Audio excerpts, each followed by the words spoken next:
Ayo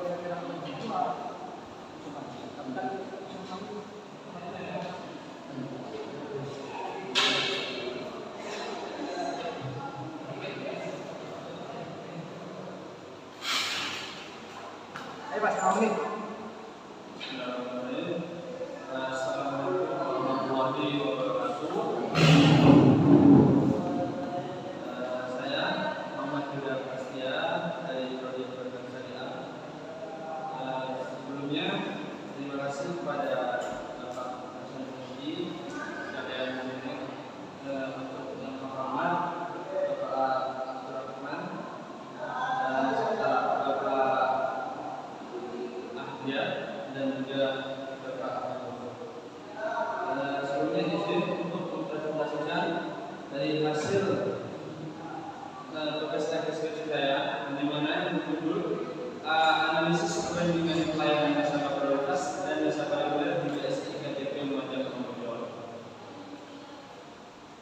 Nah, di sini slide yang pertama, di situ ada latar belakang masalah, di mana perkembangan lembaga keuangan Islam di Indonesia itu, terutama perbankan syariah, telah menunjukkan pertumbuhan pesat sejak berdirinya Bank Normal Indonesia pada tahun 1991. Jadi, sebagai hasil dari beberapa bank syariah ini menjadi pemimpin di sektor ini dengan menerapkan berbagai layanan.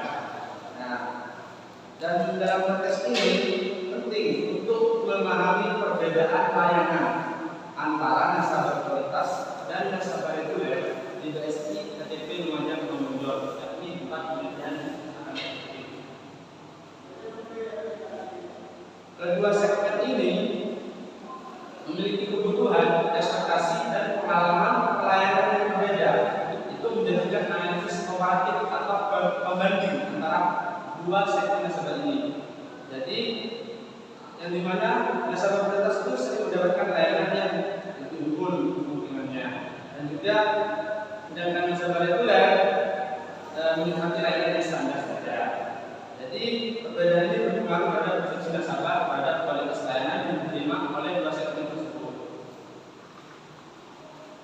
Dan selanjutnya ada fokus penelitian. Dari fokus penelitian ini ada 3. Yang pertama, meneliti dan membandingkan kualitas pelayanan antara nasabah prioritas dan nasabah reguler.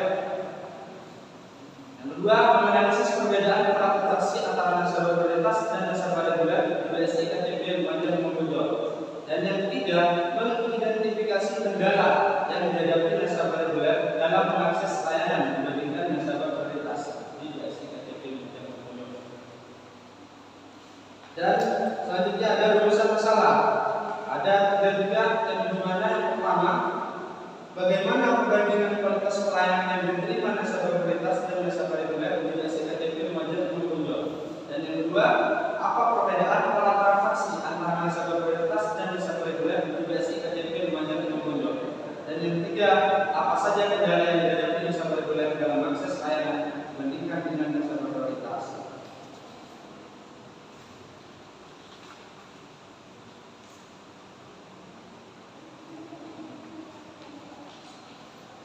Dan selanjutnya ada manfaat penelitian, yang dimana di sini ada bagi peneliti.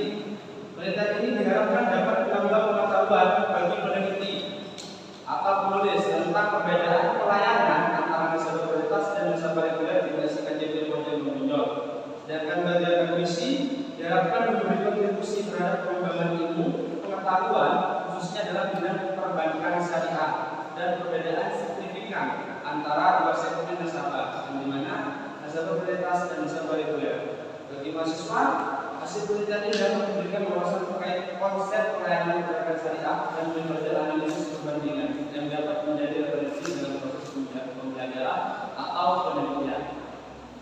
Dan bagi masyarakat umum, penelitian ini dapat memberikan wawasan mengenai layanan perbankan syariah, termasuk perbedaan yang mudah dan juga keunggulan layanan nasabah prioritas dan nasabah reguler. Dan bagi kampus sendiri, penelitian ini dapat memberikan rekomendasi bagi bangsa Indonesia untuk meningkatkan kualitas pelayanan kepada dua segmen nasabah tersebut, seperti menambah fasilitas untuk nasabah prioritas.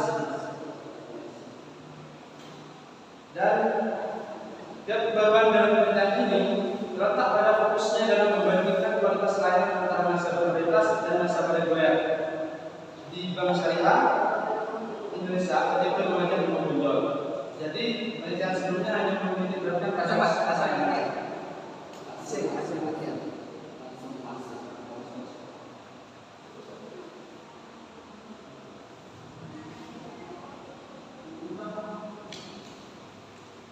Jadi hasil penelitian sesuai dengan rumusan masalah yang saya buat, yakni ada 3. Baik, yang pertama, perbandingan kualitas pelayanan nasabah prioritas dan nasabah reguler di BSI KTP yang menonjol,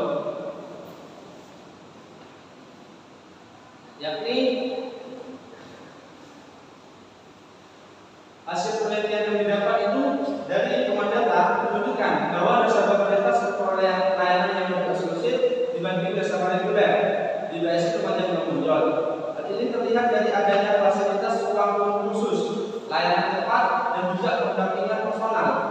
Sedangkan nasabah reguler mendapat layanan standar dan sistem antrean umum dengan fokus kepada pertumbuhan administratif sesuai teori Tono, dan di mana dimensi bebas dan responsif sangat menonjol pada pelayanan nasabah prioritas. Dan menurut Tono 2014, kualitas pelayanan adalah upaya memenuhi kebutuhan dan keinginan pelanggan serta penyampaiannya secara tepat sesuai harapan pelanggan. Jadi analisis perbandingannya di sini ialah kami bahas nasabah prioritas lebih unggul dalam hal fasilitas fisik dan kenyamanan dengan responsif respon layanan lebih cepat untuk nasabah prioritas karena ada jalur khusus dan empati. Jadi kedua sistem dilayani dengan ramah, namun pendekatan personalnya itu lebih ditujukan kepada nasabah prioritas. Seperti contohnya untuk temuan data yang saya hasilkan di beberapa wawancara, bahwasanya dalam perbandingan kualitas pelayanan nasabah prioritas dan nasabah reguler itu dalam melakukan transfer itu biasanya perbandingan kualitas itu antara nasabah prioritas dan reguler. Kalau nasabah prioritas itu bisa lebih dioptimalkan dan juga bisa menghubungi pihak bank untuk terkait transaksi atau transfer itu tinggal di pick up, sementara nasabah reguler tidak mendapatkan layanan sebelumnya. Dan untuk rumusan masalah yang kedua, perbedaan hasil penelitian dari rumusan masalah yang kedua ialah perbedaan pola transaksi antara nasabah prioritas dan nasabah reguler di BSI KTP menonjol. Jadi hasil penelitian yang didapat itu menunjukkan bahwa nasabah prioritas cenderung melakukan transaksi dengan nilai besar dan frekuensi tinggi yang berencana serta strategis seperti investasi dan deposito. Sementara nasabah reguler itu dominan pada transaksi harian seperti menabung, transfer rekening, dan temuan ini selaras dengan konsep segmentasi perilaku nasabah. Jadi berdasarkan kebutuhan dan orientasi keuangan pada teori umum. Yakni dari OJK juga menyatakan bahwa pemahaman pola transaksi penting untuk memenuhi kewajiban hukum dan menjadi risiko serta membedakan jenis kebutuhan nasabah bagi pihak bank sendiri. Dan analisis perbandingan dari sini ialah nasabah prioritas menunjukkan orientasi investasi dan pengelolaan kekayaan, sementara nasabah reguler lebih fokus pada kebutuhan produksi harian dan layanan perbankan dasar. Dan sesuai temuan data bahwasanya nasabah prioritas itu memang jarang sekali, mungkin dalam mingguan tidak sesering nasabah reguler dalam melakukan transaksi. Tapi pola transaksinya itu sangat tinggi nominalnya dibandingkan dengan nasabah reguler. Namun untuk stabilitas transaksi atau keseringan itu lebih kepada nasabah reguler.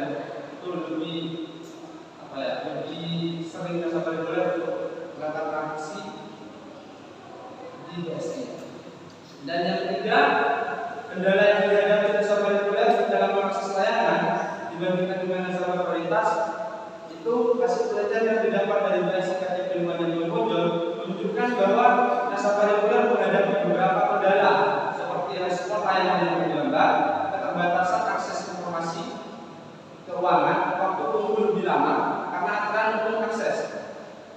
Jadi akses terhadap informasi dan program itu terbatas dan juga tidak mendapat akses layanan digital eksklusif dan juga konsultasi finansial pribadi serta kurangnya fasilitas khusus dan edukasi digital. Jadi hal ini berdampak pada kepuasan nasabah reguler yang lebih rendah jika dibandingkan dengan nasabah prioritas, sehingga mempengaruhi tingkat kualitas mereka terhadap layanan bank. Sesuai dengan teori hukum, menurut Newton, mudahnya responsif dan empati dalam pelayanan dapat menyebabkan kepuasan serta kualitas nasabah. Dan menurut Newton, aku kasih.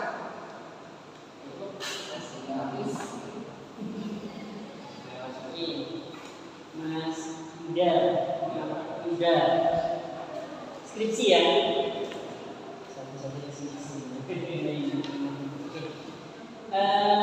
Coba berikan alasan kenapa saudara ngambil judul ini. Alasan juga deh. Sesuai dengan jurusan yang saya tekuni, yaitu perbankan syariah, bahwasanya kalau perbankan syariah kan yang namanya bank pasti mencari tentang nasabah sendiri. Untuk pemahamannya mungkin untuk pemahaman tentang perbankan itu masih tabu, tidak seluas itu dalam dunia mahasiswa. Kayak jurusan perbankan sendiri. Misalnya, kenapa saudara ngambil judul ini gitu? Iya, karena alasan dengan perbankan syariah dan juga ingin mengetahui langsung. Tapi ada alasan itu mas. Tidak ada referensi, tidak ada rujukan maksudnya. Sesuai dengan permasalahan, kayak di perbankan kan adanya nasabah kan, mungkin orang tahunya nasabah umum saja. Nah, sedangkan nasabah prioritas itu juga ada layanan eksklusif. Nah, emang dari awal kan tahu sudah intinya ini pasti berbeda. Cuma perbedaannya itu kan tidak lengkap kalau tidak diteliti. Jadi perbedaannya itu bisa lebih mendalam. Nyambung ini ya. Nyambung ini. Saya minta alasan kenapa saudara ngambil judul ini gitu. Alasan mengambil judul ini untuk mengetahui. Oke, kalau kita bahasa untuk mengetahui apa sih keunikan judul ini, layak nggak diteliti? Layaknya di mana? Karena pada penelitian sebelumnya tidak ada data yang langsung dibandingkan antara nasabah dan reguler secara mendalam. Ya mungkin secara secara ini saja, kayak secara singkat saja mungkin ada perbedaannya. Cuman perbedaan yang lebih signifikannya itu kan tidak mungkin dikasih tahu dari bank sendiri. Kalau alasannya sendiri untuk mengetahui lebih dalam, saya kan perbankan syariah, otomatis nasabah reguler itu juga penting buat pengetahuan data dan juga untuk pengetahuan sistem yang lain untuk mencapai kan identik nasabah itu identik dengan perbankan kayak gitu. Ya, ini tidak benar begitu. Itu yang pertama gitu.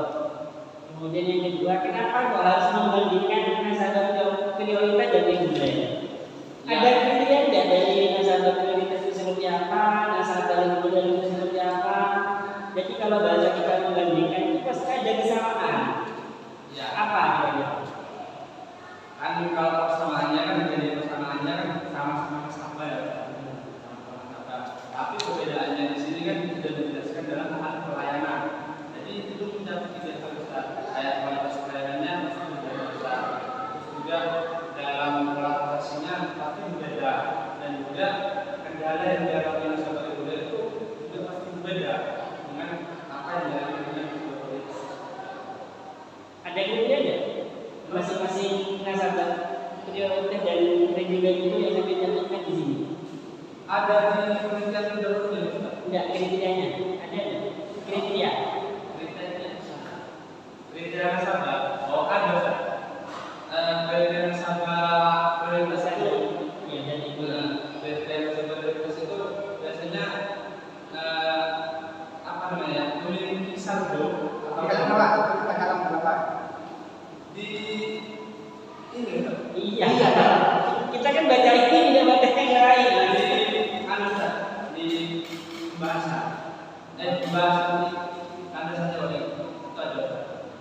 kategori. Iya, tentang nasabah prioritas dan nasabah bergerak itu ada sendiri. Halamannya kan? Kalau halaman berapa? Intinya ada Yang ini ada ya? Ya, ada di landasan jauh juga. Bahwasanya halaman prioritas itu berbasis bersih dan juga apa namanya? Ya, sebelum pelayanan kita harus tahu dulu kriteria masing-masing nasabah itu. Oh, kriterianya Terus baru ke pelayanannya seperti apa? Itu beda. Ya, kalau kriterianya itu kalau dari tabung atau dana itu, kalau kriteria dari nasabah prioritas itu persyaratannya tabungan atau intinya asetnya itu harus lebih dari 500 juta. 500 juta dan Baru jadi nasabah prioritas. Terus juga kartu adanya juga ada. Kartu itu lebih Khusus. ya.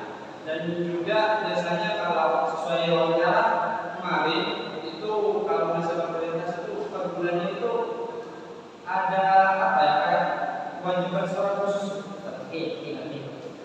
Selanjutnya saya buka artikelnya halaman 7.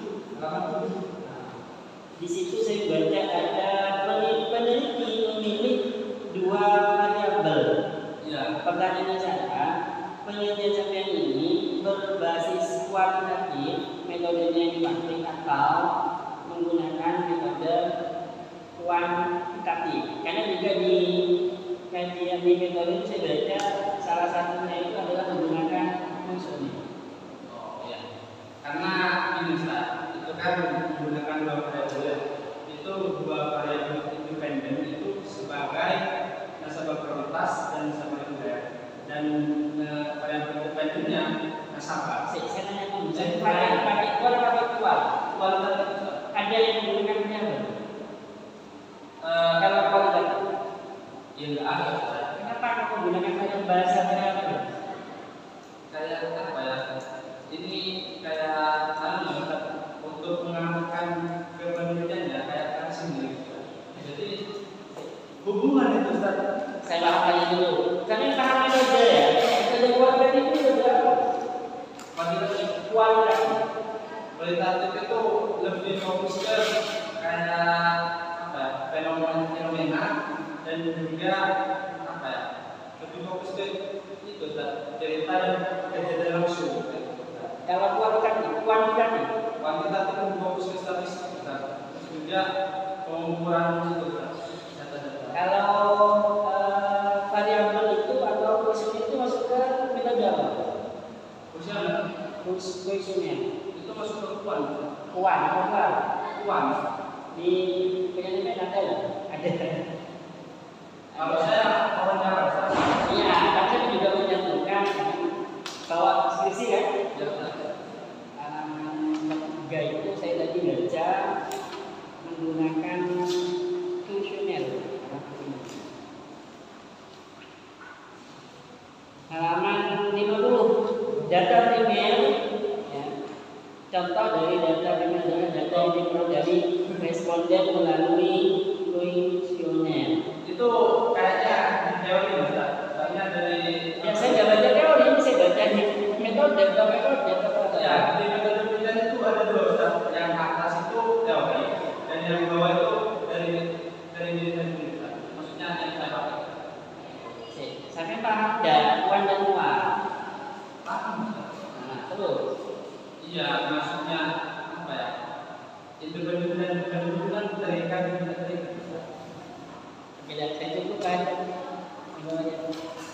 Jadi Mas ya, tiga ini kebetulan saya juga. Jadi gini, saya melihat dari daftar isi, pertama yang dari pertanyaan dari Pak Gopur tadi tentang nasabah prioritas. Nasabah prioritas itu kan di halaman 22 ya, di halaman 22. Di halaman 22. Terus setelah saya memeriksa di halaman 22 ini, nggak ada masalah halaman 22. Jadi halaman 21 langsung halaman 23. Ya, maka ini fatal. Itu seharusnya berdiri ya. Setiap halaman itu kira-kira sudah berapa lima. Oke, jadi contohnya kalau kita tadi hasil kita bagaimana toh indikasinya? Oh harus punya saldo minimum berapa ratus juta, berapa bulan kan gitu kan? Ya, ada syarat-syaratnya untuk menjadi nasabah prioritas. Namanya tadi bilang di berdasarkan teori atau kajian teori bagi bab 2. Di sini di subbab D, nasabah prioritas halaman 22. Nah, kita melihat di halaman 22 tidak ada. Halamannya tidak ada. Ya, nah ini kemana ini? Coba ada halaman 22. Pasti bisa. Apa ada? Oh ada halaman 22. Nasabah prioritas. Oh, kan saya nggak ada berarti. Ya, mana ada Pak? Oh, berarti ada ini. Terus juga ini juga. Ini kok bisa beda. Terus hasil penelitian Pak, ya. Hasil penelitian dan pembahasan. Kamu itu di data di sini itu tidak ada pembahasan. Ya, setelah saya itu bahaya tidak ada pembahasan. Tapi diisi ternyata ada.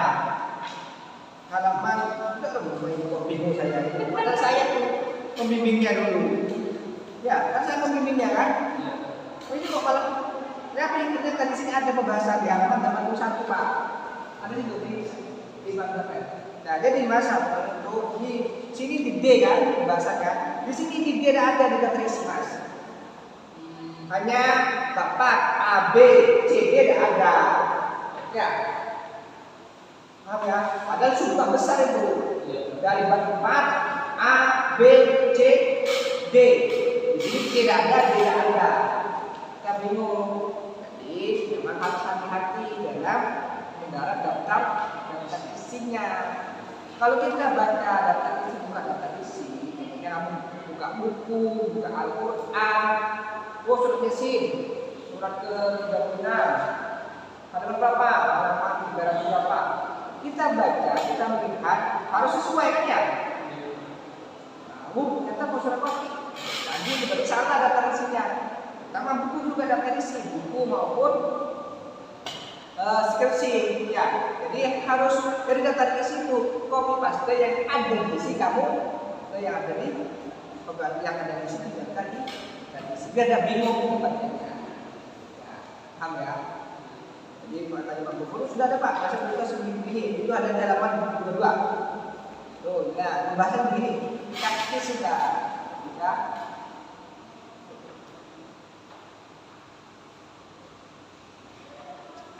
Ini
Oke, Mas Muhammad Ija.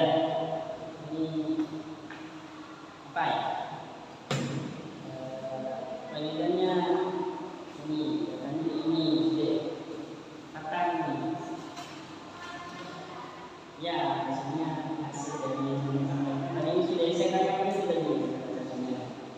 Jadi ada jawaban atau dengan di lapangan sudah.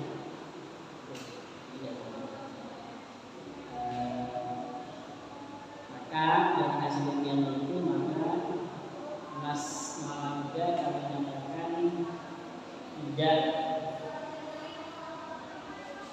ya Mas tidak mengulang tapi dengan cara semua silakan ubah ya yang salah-salah tadi silakan diperbaiki. Terima kasih atas saran-saran Ustaz. Semoga bermanfaat.